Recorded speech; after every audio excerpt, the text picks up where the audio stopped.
Hello students, good morning again. 10th class RBSE board में online live classes में हम लोग यूट्यूब चैनल पर फिर से सभी बच्चों का हार्दिक स्वागत करता हूँ। एक्सरसाइज नंबर 3.1 पहला और दूसरा क्वेश्चन हमारा कंप्लीट हो चुका है। कोई भी दिक्कत हो तो आप पूछ सकते हो आगे। थर्ड क्वेश्चन में दिया हुआ है कि यदि किसी द्विघात बहुपद एपक्स से प्रदर्शित किया है, अगर नहीं प्रदर्शित किया तो आप खुद प्रदर्शित करते हो तो पी एक्स बराबर लिख सकते हो। ये एपक्स बराबर दिया x² minus are x plus के शून्यकों के वर्गों का योग, यानी ये जो द्विघात बहुपद है बच्चों, इसके शून्यक होंगे कितने होंगे? 2। द्विघात बहुपद है तो उसमें अधिकतम कितने शून्यक होते? 2 के शून्यकों के वर्गों का योग दिया। क्या दिया? शून्यकों के वर्गों का योग दिया है, यानी अल्फा² प्लस बीटा²। आप यूँ कह सकते हो इसके दो शून्य अगर नहीं है तो आप उनको क्या मानते हो? अल्फा और बीटा मानते हो, और उनके वर्गों का योग का मतलब है अल्फा का b², बीटा का b², उनका योग मतलब बीच में जोड़ता है बराबर में कितना दिया? 40।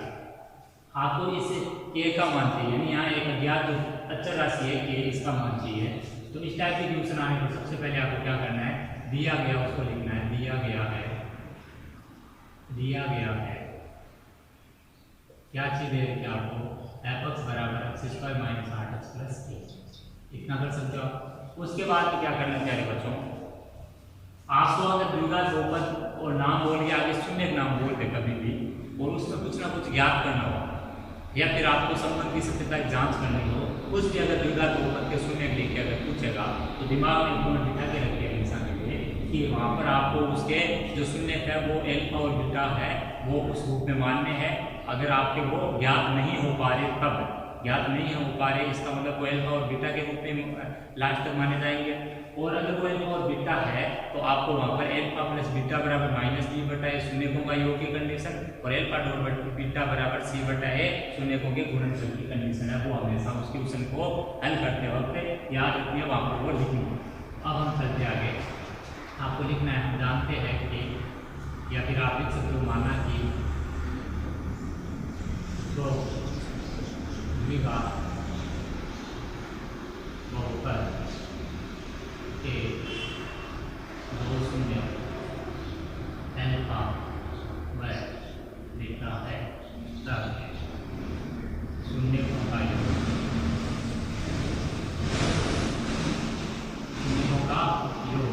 अल्फा प्लस बीटा बराबर कितना होगा बच्चों? Minus b/a। और ये जो माइनस b/a होगा उसको वहाँ पर तो हम जांच करते थे, तो पहले alpha plus beta minus b/a लिखते थे, और उससे पहले जो शून्य आते थे उनका भी योग करते थे। यहाँ चूंकि शून्य आएंगे नहीं, यहाँ चूंकि जांच करनी नहीं है, यहाँ कंडीशन चलानी है, तो जब कंडीशन चलानी है तो एक साथ लिखते हैं, अल्फा प्लस बीटा बराबर माइनस b/a, इसी के बराबर में लिखेंगे जो क्या लिखेंगे? b/a का मान उसका योग से। तो यहाँ देखिए आप a का मान कितना है? 1, b का मान कितना है? -8, और c का मान कितना है? k। यहाँ a का मान है 1, b का मान -8 और -7 है, b का मान -8 बटे में 1, a का मान 1, ये बन गया +8 + 8 बटा 1, कितना आ गया बच्चों? क्लियर हो रहा है? अल्फा प्लस बीटा बराबर अपने आया है यहाँ पर 8, अल्फा प्लस बीटा का मान कितना है? 8। पुनः शून्यकों का गुणनफल। अब शून्यकों का गुणनफल देखते हैं, एक एक पॉइंट को दिमाग में रखिए। अल्फा डॉट बीटा बराबर c/a, c का मान देखिए ऊपर से कितना लिखा मैंने? k। a का मान कितना है? 1, तो k/a कितना आएगा? k। k/a कितना आएगा? k। इसका मतलब है कि अल्फा प्लस बीटा 8 है और अल्फा डॉट बीटा बराबर आपका k है, लेकिन आपको k का मान चाहिए। k का मान निकालने के लिए अब आपको जो कंडीशन दे रखी है उसको यहाँ पर लागू करना है। शून्यकों के वर्गों का योग, शून्यकों के वर्गों का योग। तो सबसे पहले आपको लिखना है, लेकिन प्रश्नानुसार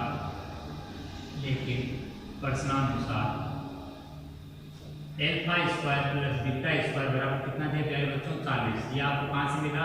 ये दिया गया है, अल्फा² प्लस बीटा² बराबर 40, ये दिया गया है।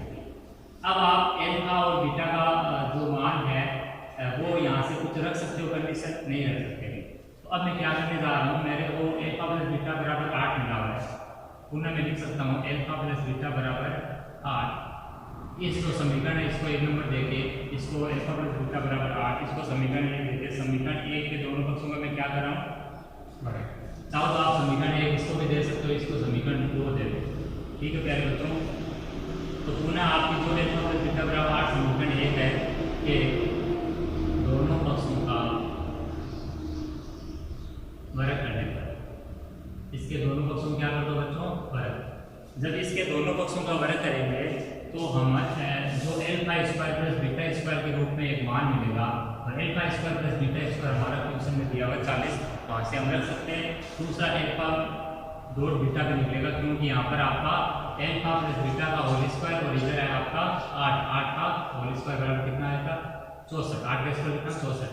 एल्फा प्लस बीटा का होल स्क्वायर में यहाँ ए प्लस बी का होल स्क्वायर काम में लेना, कौन सा ए प्लस बी का होल स्क्वायर है वो काम में लेना है। तो ये बनेगा alpha square plus beta square plus 2 alpha dot beta बराबर 64, 2 एल्फा डॉट बीटा बराबर 64, या alpha square plus beta square बराबर 40, या 40 प्लस 2 एल्फा डॉट बीटा।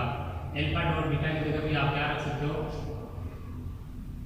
यहाँ पर आप लिख सकते हो पहले मान रखने पर, मान कहाँ से रख रहे हो, alpha square plus beta square का मान रख रहे हो, और एल्फा डॉट बीटा है वहाँ से मान रख रहे हो, वहाँ से भी क्या कर रहे हो मान रख रहे हो। इसको आप समीकरण 3 दे दो रहेगा, तो समीकरण 2 व 3 से मान रखने कितना आएगा बच्चों, यहाँ पर आ जाएगा आपका 8 का alpha square plus beta square 40 plus 2 गुना एल्फा डॉट बीटा आपका कितना है, यहाँ पर समीकरण 2 से के बराबर 64, कितना है बच्चों 64। अब 64 माइनस 40 कर दो, उधर भेज के कितना कर दो 64 माइनस 2 के बराबर 64 माइनस 40, 64 में से 40 आएगा कितना बचेगा 24, इसलिए के बराबर आ जाएगा 24 बटे 2 कितना जाएगा 12। तो आपका जो के का मान चाहिए था वो आपका कितना है, के का जो मान चाहिए आपको वो कितना बच्चों, वो आपका इस बार में है 12, कितना है के का मान इस बार के लिए 12 है। इस टाइप से हमारे ये 3.1 है वो कंप्लीट हो जाती है। अब हमें क्या करना है बच्चों, नेक्स्ट टॉपिक है उसको अब लेना है। नेक्स्ट टॉपिक क्या है वो समझिए, 9th क्लास में आप समझ चुके हो उस टॉपिक को, लेकिन वहाँ पर थोड़ा आपने बस भाग देना ही सीखा था एक बहुपद में दूसरे बहुपद का। हम इसमें थोड़ा एक्स्ट्रा करने जा रहे हैं, भाग तो हमें देना ही पड़ेगा लेकिन कुछ एक्स्ट्रा भी करेंगे। वो एक्स्ट्रा चीज़ यही है क्या कि आपको बाद में शून्य निकालने हैं। तो सबसे पहले आपको अब 3.2 के क्वेश्चनों को हल करने से पहले भाग देना आना जरूरी है, और उसके बाद में आपको क्या करना है वो शून्य वगैरह निकालने। पहले एक चीज को समझिए, हेडिंग है हमारी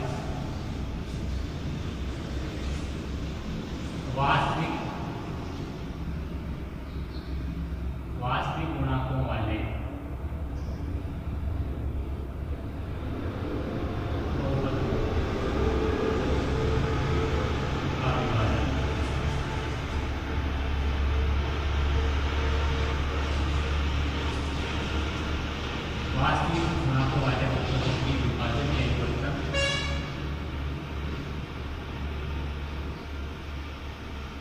या इसको कह सकते हैं कलन लेनी।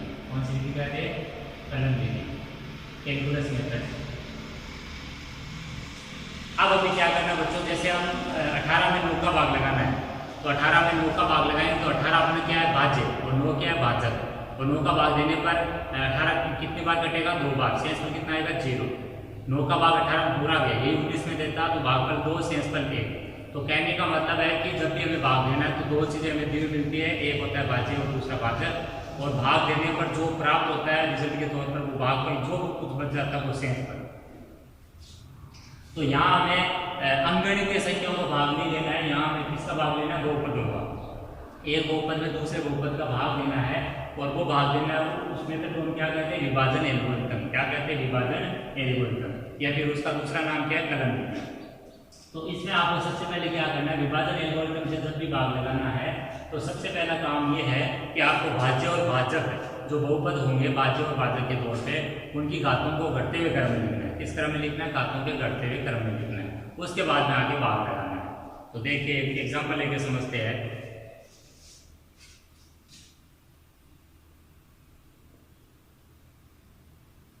बहुपद f(x) बराबर 3x² minus x³ minus 3x plus 5 में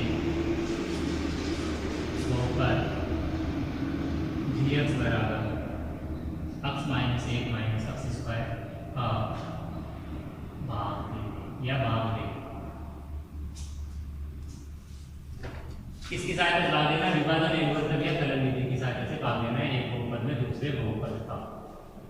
तो देखिए भाग देने के लिए मैंने बताया अभी पहला जो अपना स्टेप या पहला जो चरण होता है वो ये कहता है कि आपको भाज्य, यहाँ पर ये जो बहुपद है इसमें इस बहुपद का जीएक्स का भाग देना है। तो एफ यहाँ भाज्य है, जीएक्स यहाँ भाजक है। जीएक्स भाजक और एफ भाज्य दोनों की घातों को किस क्रम में लिखना है? घटते हुए क्रम में। किस क्रम में? घटते हुए क्रम में, यानी अवरोही क्रम में लिखना है। तो सबसे पहले हम लिखेंगे यहाँ भाज्य व भाजक की घातों को घटते हुए क्रम में लिखने पर। सबसे पहले हमें भाज्य और भाजक घातों क्या लिखना बच्चों? घटते हुए क्रम में लिखना है। तब एफ क्या बनेगा समझिए। घटते हुए क्रम का लिखने का मतलब है सबसे पहले सबसे बड़ी घात वाला पद आएगा, वो कौन सा? Minus x cube. माइनस का चिन्ह आगे है वो लिखना है, ऐसा नहीं तुम पहले एक्स क्यूब लिख दो, माइनस का चिन्ह कोई जरूरी नहीं है। तो यहाँ 3x स्क्वायर के आगे कोई चिन्ह नहीं, तो कौन सा चिन्ह है? धन चिन्ह, यानी प्लस का चिन्ह। आगे है x की घात 2 के बाद x की घात 1 वाला पद यानी माइनस 3x, और लास्ट में घात 0 यानी x की घात 0 का मतलब है केवल अक्षर यानी प्लस का 5। ये लिखने का तरीका हुआ। वह दूसरा है जीएक्स को लिखेंगे तो जीएक्स में पहले आएगा माइनस एक्स स्क्वायर, फिर आएगा प्लस का एक्स और फिर आएगा माइनस 1। ये पहला चरण होता है, या 1 नंबर चरण कह सकते हो आप, चरण नंबर 1 भाज्य और भाजक की घातों को घटते हुए क्रम में लिखना है। ये लिखने के बाद में आप क्या करना है? अब आपको चरण नंबर 2 में इस बहुपद में इसका भाग लगाना है। तो अब आपको भाग लगाना स्टार्ट करना है, तो भाग का चिन्ह बना के इसमें आप स्टार्ट करोगे। जैसे minus x cube plus 3x square minus 3x plus 5, इसमें आपको क्या करना? भाग लगाना किसका? Minus x square plus x minus 1। जब भाग लगाते हैं तो देखिए कैसे भाग लगाना है, वो समझिए सारा। आपको भाजक की उच्चतम घात का पद जो शुरू में है वही आपका उच्चतम घात का पद है, और शुरू में यहाँ पर भी जो है वो आपका भाज्य की उच्चतम घात का पद है। तो भाज्य की उच्चतम घात के पद में भाजक की उच्चतम घात का पद लगाना है। तो यहाँ पर आपको जब लगाओगे भाग तो पहला भाग कर मिलेगा, तो आपको साइड में लिखना है यहाँ पर पहला भाग पर। क्या लिखना है बच्चों? पहला भाग पर। पहला भाग पर कैसे आएगा? माइनस एक्स क्यूब में जब आप माइनस एक्स स्क्वायर का भाग लगाओ, और भाग आपको कैसे लगाना है? यहाँ पे चिन्ह दोनों साइड सेम है तो हट जाएगा, प्लस है तो हट जाएगा, माइनस है माइनस तो हट जाएगा, प्लस माइनस से क्या आएगा? उत्तर में माइनस आएगा। यहाँ घाते घट जाएगी, भाग के तौर पर 3 माइनस 2 कितना आ जाएगा? x की घात 1 बराबर x। तो पहला भागफल जो आया यहाँ पर वो कितना आया? x। पहला भागफल कितना है पहले बच्चों का? भागफल को आपको यहाँ पर उतार देना। क्लियर हो रहा है? भागफल को कहाँ उतार देना? यहाँ पर उतार देना। अब इस अक्ष को क्या करना है? इसके हर एक पद से गुणा करना है। इस अक्ष का गुणा किससे करना है? इससे भाजक के हर एक पद से गुणा करना है। तो अक्ष का गुणा जब अक्ष स्क्वायर से होगा, अक्ष का गुणा जब अक्ष स्क्वायर से होगा तो यहाँ पर 2 ही रूल लगेंगे। जब भागफल निकाल लिया तो घाते घटाने वाला घातांकों का नियम, और जब यहाँ पर गुणा करेंगे तो घाते आधार समान होने पर घाते जोड़ने वाला रूल लगेगा। लेकिन आधार समान होने पर लगेगा, अन्यथा ये चिपक जाएगी। अक्ष की घात कितनी बन जाएगी? 3। अक्ष की घात 1 और अक्ष की घात 2 मिलकर कितना हो जाएगा? 3। और आगे चिन्ह कौन सा आएगा? आगे चिन्ह आएगा यहाँ माइनस का, तो ये बन जाएगा माइनस का अक्ष क्यूब। ठीक है प्यारे बच्चों, अब आपको क्या करना है? इसका गुणा अगर अक्ष से करना है तो अक्ष गुणा अक्ष कितना आएगा? अक्ष स्क्वायर। आगे चिन्ह कौन सा आएगा? बीच में प्लस का। अक्ष का गुणा माइनस 1 से करना कितना आएगा? माइनस का अक्ष आएगा। अब एक चीज समझिए कि यहाँ से जो भागफल से इस भाज्य के प्रत्येक पद से गुणा करेंगे तो जो आएगा रिजल्ट उसको उसी पद के नीचे लिखना है, उसके सजातीय पद के नीचे लिखना है। जैसे इसकी घात 3 है तो 3 के नीचे 3 वाला ही लिखना है, 4 है तो 4 के नीचे 4 वाला। अगर कोई ऐसा पद बन जाता है, मान लीजिए कि जो ऊपर है नहीं, जैसे मान लीजिए अक्ष की घात 2 का पद बनता है, अक्ष की घात 2 आया ही नहीं हुआ होता, तो आपको उस चीज को कहाँ लिखना है? लास्ट में। तब मैं अक्ष स्क्वायर को कहाँ लिख देता? सबसे लास्ट में लिख देता। ये चीज दिमाग में रखिए। अभी ऐसा भी सवाल आएगा जिसमें ये करना पड़ेगा। तो पहला भागफल आ गया आपका। अब आप क्या करते हैं? चिन्ह परिवर्तित कर दीजिए। चिन्ह परिवर्तित कैसे करेंगे? माइनस का प्लस, प्लस का माइनस, ये माइनस से प्लस कर दीजिए। शुरू वाली चीज क्या हो जाएगी? ऐसा करते हैं हम सब कटेगा, उसको कटना होगा। यहाँ 3x स्क्वायर में से x स्क्वायर घटाना है, तो घटाना कैसे है कि x की घात 2 x की घात 2 वाला जो पद है उसमें जोड़ना घटाना कैसे है? उनके गुणांकों को ही जोड़ना है, गुणांकों को घटाना। इसका गुणा कितना? 3। इसमें गुणा कुछ नहीं, कितना है? 1। तो प्लस का 3 है और माइनस का 1 है, तो कितना होगा बताओ? प्लस का 3 माइनस का 1 मतलब 2 होगा। और आगे x स्क्वायर है उसको करने दो, उसको लगा दो। फिर माइनस का 3 है, ये माइनस प्लस का 1 है तो -3 और प्लस 1 है तो कितना देता है? तो यहाँ कितना बचा माइनस का 2x, और आगे जो ऊपर वाला है उसका चिन्ह बदलना नहीं है, ध्यान रखिए। चिन्ह हमेशा जो नीचे जो भी लिखेंगे उसी का बदलेगा, ऊपर वाले को है वैसा वैसा लिखेगा। अब दोबारा ध्यान दीजिए कि अब आपको वापस से वही तरीका वापस लागू करना है जो शुरुआत में भी लगाया। क्या लगाया शुरुआत में आप सबने? शुरुआत में आपने भाज्य और भाज्य घातों करते हुए क्रम लिखा, भाज्य को तो घातों करते हुए क्रम लिख चुके हैं, भाजक है उसको भी लिख चुके हैं। लेकिन अब जो हमारे पास नया आता है, जो शेष फल है, जो अब नया आया वो शेष फल है, लेकिन अब वापस भाग लगाएंगे तो वो उस भाग के लिए क्या होगा? भाज्य। तो नया भाज्य है उसमें भी क्या होगा? घाते घटते हुए क्रम में होनी चाहिए ना। घातों घटते हुए क्रम में लिखने का अर्थ है उसको बहुपद को मानक रूप में लिखना। क्या लिखना? बहुपद को मानक रूप में लिखना कहलाता है। तो यहाँ घाते घटते हुए क्रम में है या नहीं, उसको पहले चेक कर लीजिए, बाद में भाग लगाए। यहाँ घाते घटते हुए क्रम में है तो अब आप आराम से भाग घटा सकते हो, और अब आपको कौन सा भागफल चाहिए? दूसरा भागफल, या दूसरा भागफल प्राप्त होगा। तो यहाँ लिख सकते हो आप दूसरा भागफल। दूसरा भागफल कैसे? ये तो भाजक की उच्चतम घात का पद तो यही रहेगा, लेकिन इसमें उच्चतम घात का पद कौन सा है? 2x²। तो 2x² पर -x² का भाग लगाएंगे, ये कट जाएगा, ये आएगा -2। तो दूसरा जो भागफल आया वो कितना है? -2। अब नंबर है आपका किसका? -2 का। अब माइनस का जो 2 है आपका बच्चों, माइनस का जो 2 है आपका, वो -2 जो है वो अब गुणा होगा हर एक पद से। -2 का गुणा किससे होगा? इन हर एक पद से होगा। तो हर एक पद से गुणा होगा तो -2 -x² कितना हो जाएगा? -2 और -x² गुणा होकर माइनस माइनस प्लस बनेगा 2x²। कितना बना? प्लस का 2x²। तो आपको यहाँ लिखना है 2x²। आगे -2 का गुणा आपसे होगा तो कितना आएगा? -2x। -2 का गुणा -1 का आएगा प्लस का 2। अब चिन्ह परिवर्तित कीजिए, माइनस ये प्लस ये माइनस, तो ये कट जाएगा, प्लस माइनस सेम है, ये प्लस माइनस सेम, ये कट जाएगा, यहाँ बचेगा प्लस 5 में से 2 घट जाएगा तो 3। इस टाइप से आपने क्या बना है? ये वापस नया एक शेष फल बना है। तो आपका जो शेष फल है, अब एक पॉइंट सुनिए कि आपका जो शेष फल है यहाँ पे, वो आपका तब तक उसमें भाग लगता रहेगा, यानी जो शेष फल उसमें तब तक भाग लगता रहेगा जब भाजक की उच्चतम घात और जो शेष फल की उच्चतम घात का जो पद है उनकी घातें सेम रहेगी। जैसे x² सेम का लगाए, लेकिन अगर इसकी घात से ये शेष फल की घात छोटी बन जाती है तब हमेशा आपको भाग की प्रक्रिया को क्या कर देना होता है? रोक देना होता है। तो अब यहाँ पर 3 क्या है आपका? शेष फल। आप लिख सकते हो 3 क्या आपका? शेष फल। और ये क्या आपका? x-2 ये आपका भागफल है। आप लिख सकते हो, यहाँ लिख रहा हूँ मैं, यहाँ भागफल बराबर, जब लास्ट में लिखना तो आपको लिखना है भागफल बराबर x-2 और शेषफल बराबर कितना? 3। शेषफल बराबर कितना? 3। अब जो लाइन लिखनी है वो ये है कि यहाँ शेषफल अचर या शेषफल देखिए जब अचर बन जाए तब, या यहाँ शेषफल अचर या भाजक की घात से छोटा हो जाए तो भाग की प्रक्रिया रोक दी जाती है। क्या कर दी जाती है? रोक दी जाती है। क्लियर हो रहा है? छोड़ दी जाती है। अब देखिए बच्चों, ये तो भाग देने को कहा था तो भाग आपने दे दिया, ठीक है। लेकिन अगर आपसे ये कहा जाए कि जांच भी कीजिए, उत्तर की क्या कीजिए? जांच। तो आपको विभाजन एल्गोरिथम याद होगा, आपने पढ़ा भी होगा, छोटी क्लास में पढ़ा है, 9th क्लास में भी पढ़ा आपने, 8th क्लास में भी आपने पढ़ा है। विभाजन एल्गोरिथम दरअसल या फलन विधि क्या है? भाज्य बराबर भाजक गुणा भागफल प्लस शेषफल। विभाजन एल्गोरिथम को आप अपनी कॉपी में लिखिए। विभाजन एल्गोरिथम जो होता है वो होता है आपका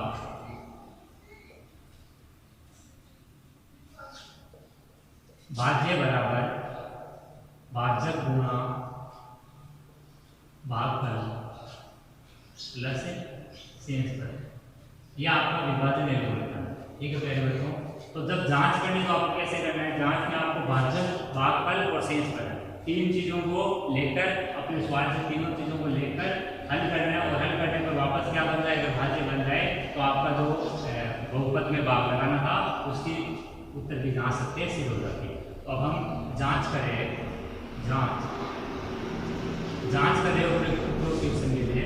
उपरोक्त क्वेश्चन में अपना भाजक कितना था प्यारे बच्चों? भाजक था अपना gx गुणा भागफल अपना कितना था? भागफल आपका या तो आप डायरेक्ट उत्तर में मान रख दीजिए। जांच के लिए आप क्या लगाइए, भाज्य गुणा भागफल प्लस शेषफल से शेषफल। अब इसमें मान रखिए भाजक आपका कितना था, भाजक g माइनस का x स्क्वायर प्लस का x माइनस ए, ये भाजक था। भागफल आपका कितना था प्यारे बच्चों, भागफल आपका यहाँ पर था, वो था आपका भागफल आएगा x माइनस 2। भागफल कितना आएगा प्यारे बच्चों, भागफल अपनी इस वाले में आएगा x माइनस 2 और शेषफल अभी जो निकाला वो अपना कितना आएगा 3, शेषफल कितना आएगा 3। अब इन चीज़ों को हल करने पर वापस क्या करना चाहिए, ये करना चाहिए f(x). ये अगर बन जाता है तब तो अपना जांच सकते सीधे हो जाती है, अन्यथा अपने यहाँ पर मिस्टेक होगी।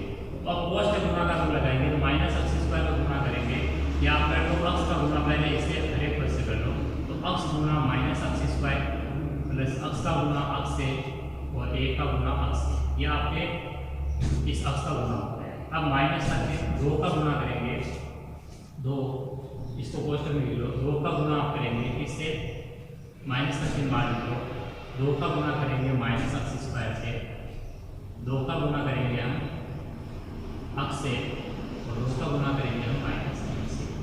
ये माइनस का चिन्ह बीच में रख दिया मैंने, अब 2 का गुणा इससे कर दिया और आगे प्लस का 3 है, उसको देखिए आप समझ जाते हैं। ये जब गुणा होगा माइनस का x, ये गुणा होगा x स्क्वायर, ये गुणा होगा माइनस का x। इसमें आगे देखिए माइनस का चिन्ह, ये आया माइनस 2x स्क्वायर, ये प्लस का 2x, ये माइनस का 2 और ये प्लस का 3। यहाँ तक गुणा करना आगे आपको। अब गुणा करने के बाद में अब क्या करना प्यारे बच्चों, अब जो जुड़ रहा है उसको जोड़ लेना है। सजातीय पद जुड़ते हैं वो घटते भी है, विजातीय पद है वैसे वैसे रहती है।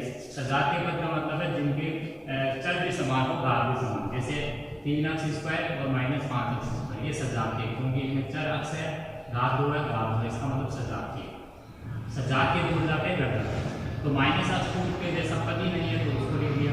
x स्क्वायर यहाँ है, x स्क्वायर यहाँ, लेकिन इससे पहले थोड़ा सा आप इसको परिवर्तित कीजिए, minus x plus x square minus x, यहाँ माइनस की वजह से चिन्ह परिवर्तित होगा तो ये प्लस का 2x square minus plus minus 2x minus plus minus minus plus 2 plus 3, हल कीजिए minus x cube x square 2x square हो गया 3x स्क्वायर प्लस का माइनस 2x माइनस का 3x और प्लस 2 प्लस 3 हो गया 5। ये आपका कौन सा मान बन गया, वापस है भाज्य। ये कौन सा मान बन गया बच्चों, भाज्य। तो आप कह सकते हो भाज्य गुना भागफल प्लस शेषफल अगर भाज्य बन जाता है, भाज्य गुना भागफल प्लस शेषफल अगर भाज्य बन जाता है तो आप कह सकते हो कि आपके विभाजन परिवर्तन की जांच करके सिद्ध हो। आप क्या लिख सकते हो, विभाजन परिवर्तन की जांच,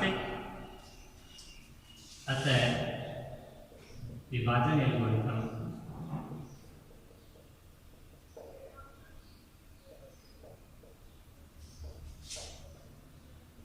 सत्यापित होता है। ठीक है प्यारे बच्चों, इस टाइप से हमें एक बहुपद में दूसरे बहुपद का भाग देना है। आपको भाग की प्रक्रिया के लिए जो 3.2 के क्वेश्चन है उनको जिसमें भाग देना है आपको उनको प्रैक्टिस करना है, ताकि आपको भाग जो 9th क्लास में आपने सीख रखा है बेहतर वापस आपके दिमाग में आ जाए। तो आज की इस क्लास में